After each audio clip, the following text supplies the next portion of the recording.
ആചാരങ്ങളും ആഘോഷങ്ങളും പലപ്പോഴും പലതാണ്. അതുപോലെ തന്നെയാണ് നമ്മൾ അണിയുന്ന ആഭരണങ്ങളും. Azad gold and diamonds, Thazhepalam, Tirur. സംസ്ഥാനത്ത് ആദ്യമായി പരിസ്ഥിതി ബജറ്റ് അവതരിപ്പിച്ച താനൂർ നഗരസഭ ശ്രദ്ധേയമായി. വൈസ് ചെയർപേഴ്സൺ CK സുബൈരിയാണ് ബജറ്റ് അവതരിപ്പിച്ചത്. പശ്ചാത്തലത്തിൽ വികസനത്തെ സുസ്ഥിരതയോ പാരിസ്ഥിതിക സന്തുലിതാവസ്ഥയോ ഉപയോഗിച്ച് യോജിപ്പിക്കേണ്ടതിന്റെ അടിയന്തര ആവശ്യകത താനൂർ മുനിസിപ്പാലിറ്റി തിരിച്ചറിയുന്നു. സവിശേഷമായ ഭൂമിശാസ്ത്രപരവും പാരിസ്ഥിതികവും സാംസ്കാരികവുമായ സവിശേഷതകളുള്ള ഒരു തീരദേശ മുനിസിപ്പാലിറ്റി എന്ന നിലയിൽ കാലാവസ്ഥാ വ്യതിയാനം മൂലം വർദ്ധിച്ചുകൊണ്ടിരിക്കുന്ന പരിസ്ഥിതി പ്രശ്നങ്ങൾ തടയാൻ വേണ്ടി വ്യവസ്ഥാപിതവും സുതാര്യവും സംയോജിതവുമായ ഒരു പരിസ്ഥിതി ബഡ്ജറ്റ് ചട്ടക്കൂട് ആവശ്യമാണ്.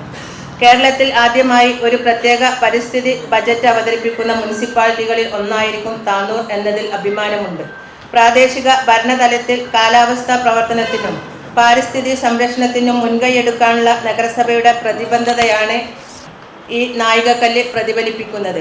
ഇതിലൂടെ താനൂർ മുനിസിപ്പാലിറ്റി സുസ്ഥിര നഗര വികസനത്തിന് ഒരു മാതൃക സൃഷ്ടിക്കുകയും ഈ പാത പിന്തുടരാൻ മറ്റു മുനിസിപ്പാലിറ്റികളെ പ്രചോദിപ്പിക്കുകയും ചെയ്യുന്നു.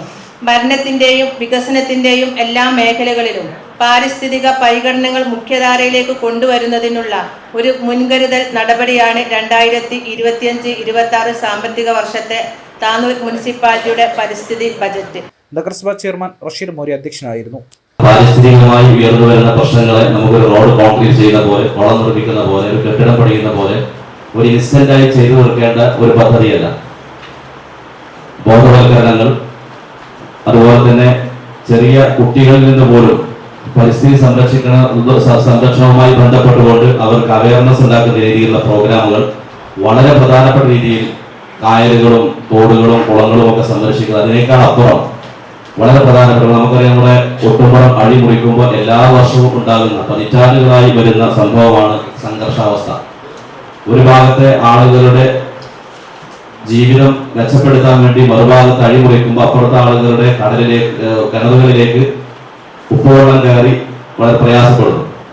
ഇതിനൊക്കെ കൃത്യമായി ശാസ്ത്രീയമായ പഠനങ്ങൾ ആവശ്യമുണ്ട്. ആഗോള കാലാവസ്ഥാ വ്യതിയാന വെല്ലുവിളികളുടെയും പരിസ്ഥിതി നശീകരണത്തിന്റെയും പശ്ചാത്തലത്തിൽ വികസനത്തെ സുസ്ഥിരതയും പാരിസ്ഥിതിക സന്തുലിതാവസ്ഥയും ഉപയോഗിച്ച് യോജിപ്പിക്കേണ്ടതിന്റെ അടിയന്തര ആവശ്യകത പരിഗണിച്ചാണ് താനൂർ മുനിസിപ്പാലിറ്റി പരിസ്ഥിതി ബജറ്റ് അവതരിപ്പിച്ചത്. ഒരു തീരദേശ മുനിസിപ്പാലിറ്റി എന്ന നിലയിലാണ് പരിസ്ഥിതി ബജറ്റ്.